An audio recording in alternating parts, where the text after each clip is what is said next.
কলাইগাঁৱৰ শ্ৰী শ্ৰীকৃষ্ণৰ ৰাস মহোৎসৱত অসম চৰকাৰৰ কেবিনেট মন্ত্ৰী পীযুষ হাজৰিকা, সাংসদ দিলীপ শইকীয়া।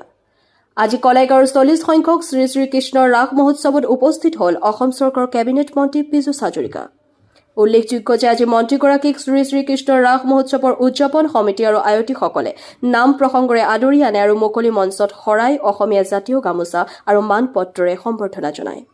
উল্লেখযোগ্য যে মন্ত্ৰীগৰাকীৰ লগত দৰং ওদালগুৰি সমষ্টিৰ সাংসদ দিলীপ শইকীয়াকো সম্বৰ্ধনা জনোৱা হয়। মুকলি মঞ্চত মন্ত্ৰীগৰাকীয়ে শ্ৰী শ্ৰীকৃষ্ণৰ ৰাসলীলাৰ সন্দৰ্ভত কি ক'লে শুনকচোন। কলাইগাঁৱৰ পৰা ভুৱন বনিয়াৰ ৰিপৰ্ট, AIN লাইভ। আজি আয়তীসকলে নাম প্ৰতিযোগিতাত অংশগ্ৰহণ কৰিছে।